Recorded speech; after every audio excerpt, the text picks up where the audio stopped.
Bonsoir et bienvenue à vous. Voici les titres de ce journal. Ce 15 novembre, c'est la journée internationale des écrivains persécutés et emprisonnés, une occasion d'attirer l'attention mondiale sur des écrivains et journalistes dont le travail leur attire des représailles. Le port du casque, une obligation pour les motocyclistes et leurs passagers. La répression entre dans sa phase active. Objectif, assurer la protection de tous les usagers de la route.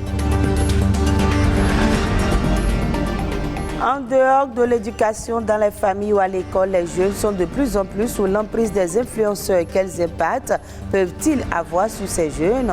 On en parle dans un instant.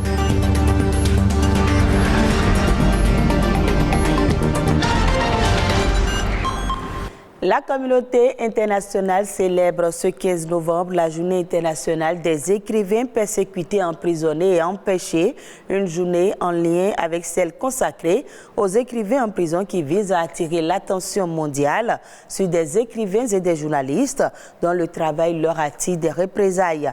À travers cette journée, les écrivains anciens prisonniers élèvent leur voix pour allumer la bougie de l'espoir contre l'indifférence, le silence et l'oubli auxquels sont victimes les écrivains en prison. Patrick Adjagbodio.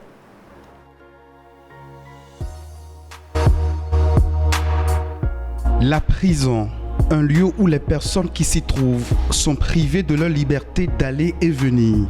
En milieu carcéral, il n'y a pas que les personnes en conflit avec la loi, mais il y a également des écrivains privés de leur liberté pour avoir exprimé par écrit leur opinion sur des sujets ou des faits de société.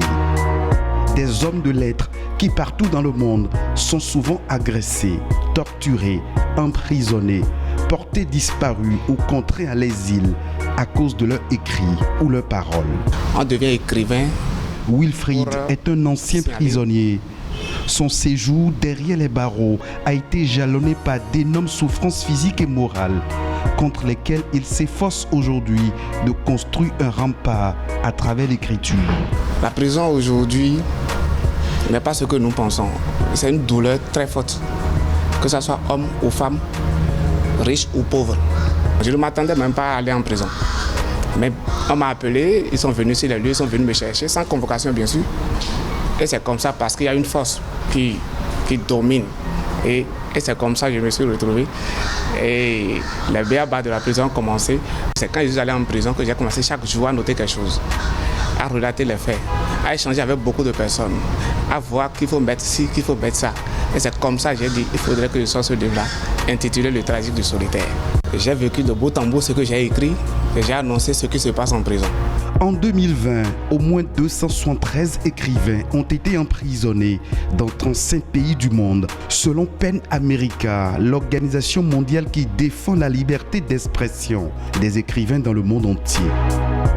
La Chine est en tête des pays qui enregistrent le plus grand nombre d'écrivains incarcérés. C'est pourquoi, dans le but de sensibiliser le grand public sur les dangers de cette situation et éviter que des écrivains soient condamnés, bâillonnés et réduits en silence, le 15 novembre est consacré depuis 1981 à la célébration de la Journée mondiale des écrivains en prison.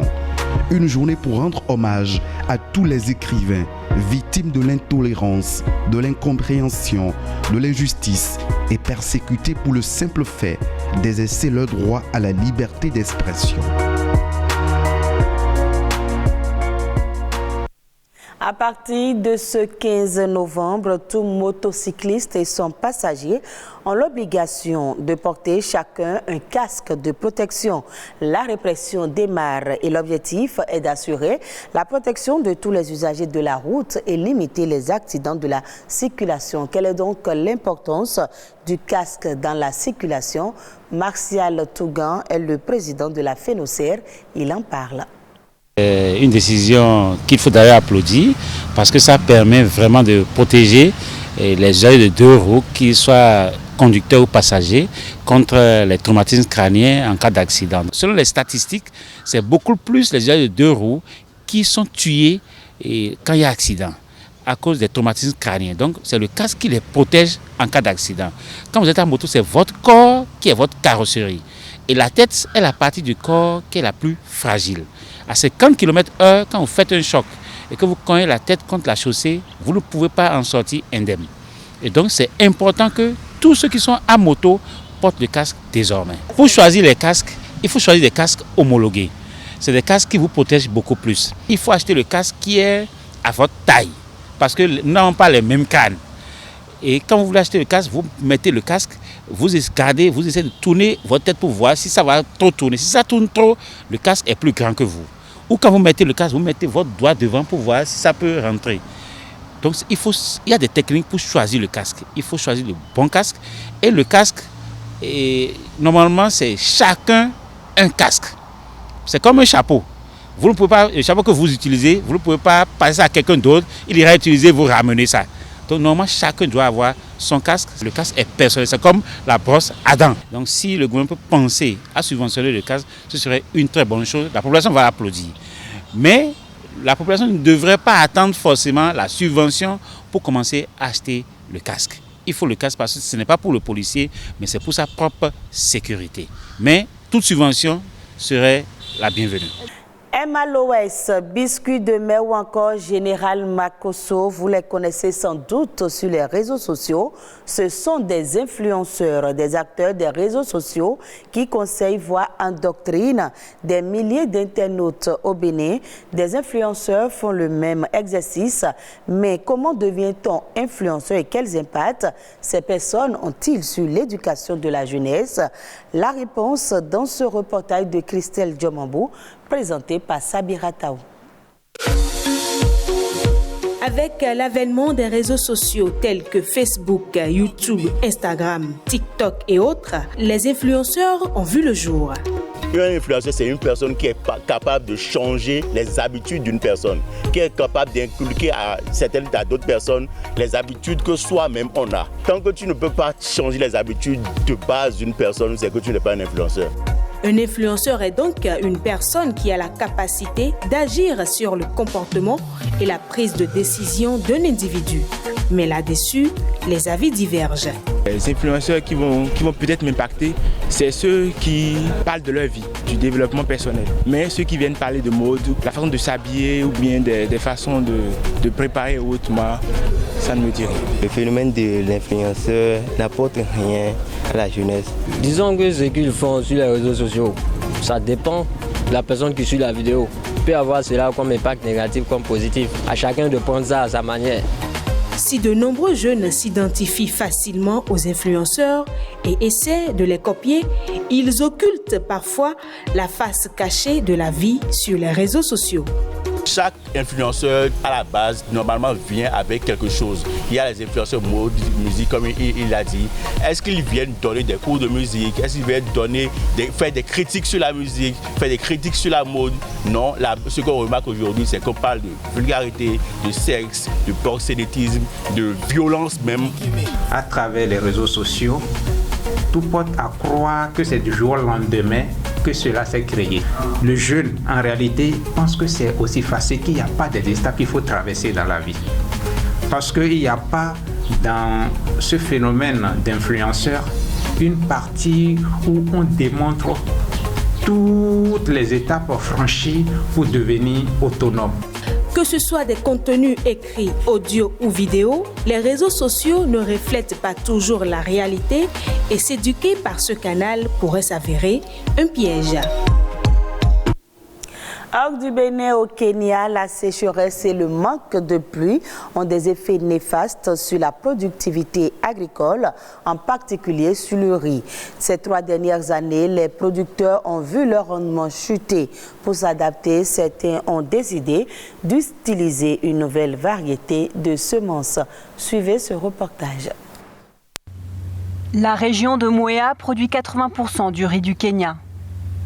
En 2021, le manque de pluie a eu un impact dévastateur. Les cultures ont donné 40% de céréales en moins. Les 3 dernières années, nous n'avons pas eu de bonnes pluies. Nos rendements ont été très faibles en raison du manque d'eau. Le riz est très dépendant de l'eau. Le Kenya connaît en ce moment sa plus forte sécheresse des 40 dernières années.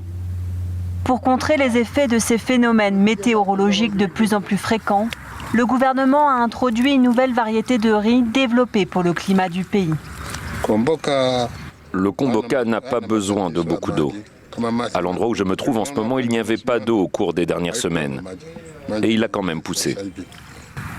Pourtant, seuls 20% des agriculteurs de la région utilisent cette variété. En majorité, ils continuent de planter celles plus dépendantes à l'eau. Pour les aider, le gouvernement a inauguré mi-août un nouveau système de barrages et de canaux. Mais ce n'est pas suffisant pour accroître la production. Alors des organisations encouragent les agriculteurs à adopter les nouvelles semences. Ces technologies qui permettent d'obtenir un meilleur rendement avec la même quantité d'eau et la même surface de terre vont nous aider à combler l'écart entre nos importations et la demande de riz que nous avons. D'ici 2030, le Kenya prévoit de produire assez pour satisfaire sa consommation. Le doublement du rendement des nouvelles variétés devrait permettre de faire face au changement climatique et aider à alimenter la population. Cette année, dans le pays, 3,5 millions de personnes souffrent d'un manque de nourriture dû à la sécheresse. Le reste de l'actualité à l'international, c'est dans Eco Inter qui porte la signature de Nadège Amolade-Sané.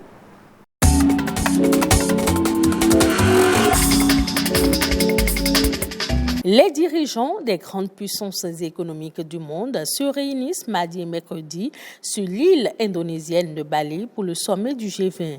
Plusieurs thématiques seront abordées au cours de ce sommet. 3 priorités sont mises en avant par la présidence indonésienne. Il s'agit de l'architecture mondiale de la santé, la transformation numérique et la transition énergétique. Le grand absent de cette rencontre sera Vladimir Poutine. Néanmoins, la Russie sera représenté par son ministre des Affaires étrangères.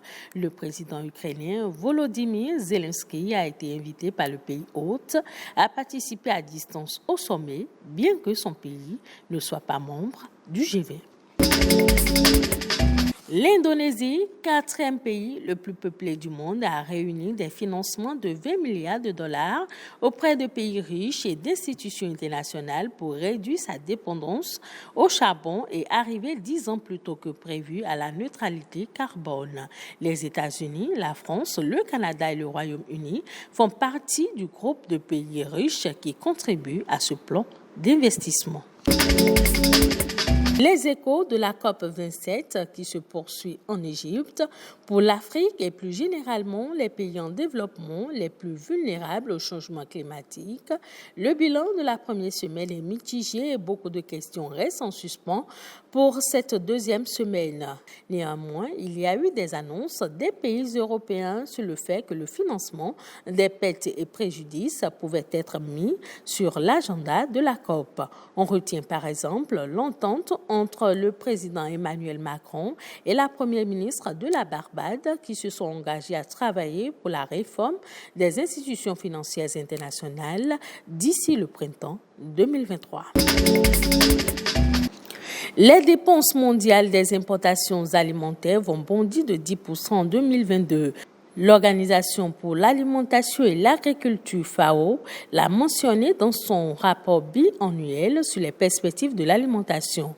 Selon la FAO, la conséquence de ces hausses sera dramatique pour les pays importateurs pauvres. Non seulement ils paieront plus cher leurs importations de denrées alimentaires, mais les volumes achetés seront inférieurs.